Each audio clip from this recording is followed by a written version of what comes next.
हाँ बेटा, देखो हम लोग आ, आज पढ़ रहे हैं क्या? तो क्लास 11th बायोलॉजी का चैप्टर 4 पढ़ रहे हैं, एनिमल किंगडम। और एनिमल किंगडम के इंट्रोडक्शन को पढ़ लिए थे और हम स्टार्ट किए हैं संगठन स्तर। ठीक है, ये सेकंड वीडियो है इस चैप्टर का। और आप ध्यान से इसको देखिए, अगर क्वेश्चन होता है तो पिछले का भी क्वेश्चन और इसका भी क्वेश्चन आप कमेंट के थ्रू हमसे पूछ सकते हैं, हम कोशिश करेंगे उसका आंसर देंगे आपको। ठीक है, हम पढ़ने जा रहे हैं संगठन स्तर। ठीक है, यहाँ पर हम लोग जो पढ़ रहे हैं वो ये देखने की कोशिश कर रहे हैं, समझने की कोशिश कर रहे हैं कि जो एनिमल्स हैं, अप्रॉक्स जो 10 लाख एनिमल्स हैं जो किंगडम एनिमेलिया के मेंबर हैं, ठीक है, प्राणी जगत के मेंबर हैं, इनके शरीर की बनावट कैसी होती है। ठीक है, बनावट कैसी होती है, उसका कंपोजिशन कैसा होता है, बॉडी का संगठन कैसा होता है। जैसे बहुत से प्राणी आप पढ़े होंगे, जैसे प्रोटोजोआ के कुछ ऑर्गेनिज्म हैं, प्रोटोजोआ नाम सुना होगा, प्रोटिस्टा प्रोटोजोआ। प्रोटोजोआ के जो ऑर्गेनिज्म हैं वो सिंगल सेलुलर होते हैं, उनके जीवन की सभी क्रियाएं एक ही कोशिका के अंदर संपन्न हो जाती हैं। जैसे अमीबा है या पैरामीशियम है या यूग्लिना है, उसको जो कुछ भी करना है, जनन वृद्धि गमन सब कुछ जो कुछ भी करना है, वो पूरी ज़िंदगी उनकी एक ही कोशिका में कंप्लीट हो जाती है। ठीक है, लेकिन जब हम लोग बात एनिमेलिया की कर रहे हैं तो एनिमेलिया के मेंबर जो होते हैं वो एक कोशिका से अधिक संरचना वाले होते हैं, यानी उनके शरीर की बनावट में मल्टीपल सेल्स, वो बहुकोशिकीय संरचना वाले होते हैं। और जो कोशिकाएं हैं, ढेर सारी कोशिकाएं हैं जो, ठीक है, कुछ 100 से लेकर के अरबों खरबों कोशिकाएं जो उनके शरीर को बना रही हैं, वो शरीर के निर्माण में किस तरह से अपने आप को संगठित कर रही हैं। ठीक है, यानी शरीर का संगठन कैसा है, बनावट कैसा है, किस तरह की कोशिकाओं से बना है। उनके शरीर में, शरीर केवल कोशिकीय स्तर का है या उनका शरीर ऊतक स्तर का है, अंग स्तर का है या अंग तंत्र स्तर का है, हम लोग इस हेडिंग में पढ़ने की कोशिश करेंगे और समझने की कोशिश करेंगे। ठीक है बेटा, ये जो चैप्टर है बहुत ही इंपॉर्टेंट है नेट के पॉइंट ऑफ व्यू से, आप इसे ध्यान से देखिए, समझने की कोशिश कीजिए। स्टार्ट कर रहे हैं बेटा। यहाँ लिखा हुआ है, यद्यपि यद्यपि प्राणी जगत के सभी सदस्य बहुकोषीय होते हैं। याद रखो बेटा, एनिमल किंगडम, अगर कभी क्वेश्चन बने कि एनिमल किंगडम के मेंबर्स कैसे होते हैं, तो यहाँ एक क्वेश्चन बन रहा है बहुकोषीय होते हैं। ठीक बेटा, इसको याद रखिएगा, ये बहुकोषीय होते हैं, ये आपका क्वेश्चन हो जाएगा। लेकिन सभी एक ही प्रकार की कोशिका के संगठन को प्रदर्शित नहीं करते। याद रखो बेटा, सभी बहुकोषीय हैं, मल्टीपल ढेर सारी कोशिकाओं से बने होते हैं, कोई भी यूनिसेलुलर नहीं होता। फिर भी कोशिकाओं का जो कंपोजिशन है, ठीक है, यानी शरीर में जो कोशिकाओं का संगठन है, किस तरह शरीर कोशिकाएं एक तरह एकत्रित हुई हैं शरीर को बनाने के लिए, वो सभी प्राणियों का एक जैसा नहीं है। ठीक है, स्पीसीज टू स्पीसीज, जाति से जाति अलग अलग हो जाता है। उदाहरण दिया हुआ बेटा, क्या उदाहरण दिया हुआ है? तो इसने उदाहरण दे रखा है कि स्पंज, उदाहरण के लिए स्पंज, इस स्पंज की कोशिकाएं बिखरे बिखरे हुए समूहों में हैं। यानी स्पंज की हम बात करें तो इस स्पंज में शरीर जो होता है वो कोशिका लेवल का ही होता है, बहुत सी कोशिकाएं होती हैं शरीर को बनाती हैं, लेकिन स्पंज के शरीर में कोशिकाएं परस्पर जुड़कर ऊतक का निर्माण नहीं करती।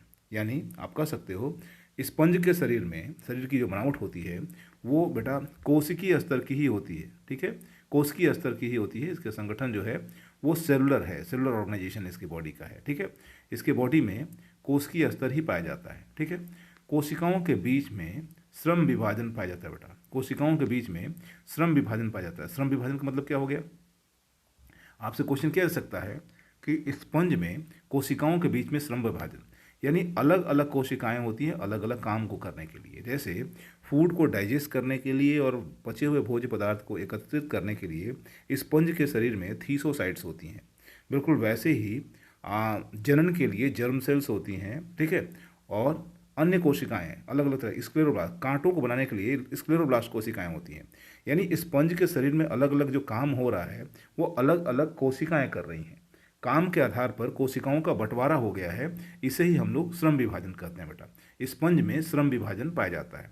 आगे हम बात कर रहे हैं सिलेंट्रेट कोशिकाओं की व्यवस्था अधिक होती है। यहाँ लिखा हुआ है सिलेंट्रेट कोशिकाओं की व्यवस्था अधिक होती है। अगर हम स्पंज से सिलेंट्रेटा की तुलना करें, अगर स्पंज से हम दूसरे फाइलम सिलेंट्रेटा या निडेरिया की तुलना करें, तो इनके शरीर में बनावट जो है ज़्यादा उच्च स्तर की है, यानी स्पंज की तुलना में अधिक उच्च स्तर की है। उसमें कोशिकाएं अपना कार्य संगठित होकर ऊतक के रूप में करती हैं। इसका मतलब ये हो गया कि सिलेंट्रेटा में ऊतक बन जाता है बेटा, सिलेंट्रेटा में ऊतक का निर्माण हो जाता है, ऊतक के रूप में करती हैं।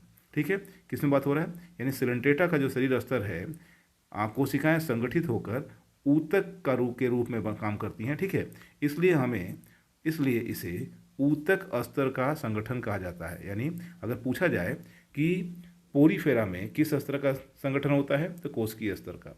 अगर पूछा जाए कि सिलेंट्रेटा में किस स्तर का संगठन होता है, बॉडी संगठन होता है, तो आपको बताना पड़ेगा कि पोरीफेरा में सिलेंट्रेटा में जो शरीर संगठन है वो ऊतक स्तर का होता है। बेटा यहाँ लिखा हुआ है ऊतक स्तर का शरीर संगठन होता है। 2 क्वेश्चन आपको यहाँ मिल गया। यहाँ क्या था, सबसे पहले स्पंज में जो संगठन था वो कोशिकीय स्तर का था, और सिलेंट्रेट में कौन सा है, तो ऊतक स्तर का है। ये आपके नेट के हिसाब से या किसी भी कॉम्पिटिटिव एग्जाम के हिसाब से क्वेश्चन बन जाएगा। अगर हम इसमें बात करें उच्च स्तर, इसमें उच्च स्तर का संगठन, ठीक है, इससे उच्च यानी किससे उच्च, पोरीफेरा से और सिलेंट्रेटा से ऊपर का जो शरीर संगठन है वो किसका है, तो प्लेटी हेलमिंथेस का है बेटा। यानी इनकी बॉडी को जो हम लोग देखेंगे तो ऊतक स्तर से भी ऊपर का शरीर संगठन इसमें पाया जाएगा। यहाँ लिखा हुआ है कि प्लेटी हेलमिंथेस के सदस्य तथा अन्य उच्च वर्गों के संघों में उच्च स्तर का शारीरिक संगठन पाया जाता है जो अंग का निर्माण करता है। याद रखो बेटा, ऊतक मिल करके अंगों का निर्माण करते हैं और अलग अलग काम के लिए विशेष प्रकार के अंग बन जाते हैं। ठीक है, जैसे श्वसन के लिए फेफड़ा है, लंग्स है, वैसे अलग अलग काम के लिए अलग अलग अंग हो जाते हैं। और अंग स्तर के जो प्राणी हैं वो कौन कौन से हैं, यहाँ दिया हुआ है कि प्राणियों में जैसे एनेलिड्स हैं, आर्थ्रोपोडा है, मोलस्का है, इकाइनोडर्मेटा है, ठीक है, तथा रज्जुकीय हैं, में अंग मिल करके अंग तंत्र बनाते हैं बेटा। याद रखो, अगर और ऊपर की हम बात करें तो जैसे एनालिट्स लिखा हुआ है, आर्थ्रोपोडा लिखा हुआ है, मोलस्का लिखा हुआ है, इकाइनोडर्मेटा लिखा हुआ है, तथा रज्जुकी मतलब होता है कशेरुकी प्राणी, वर्टिब्रेट ऑर्गेनिज्म, कार्डेट ऑर्गेनिज्म। ठीक है, तो कार्डेट में जो आप शरीर संगठन देखोगे तो उसमें तंत्र का निर्माण हो जाता है बेटा, अंग तंत्र का निर्माण हो जाता है। ठीक है, अंग तंत्र का निर्माण हो जाता है और उसको हम लोग आगे देखने जा रहे हैं।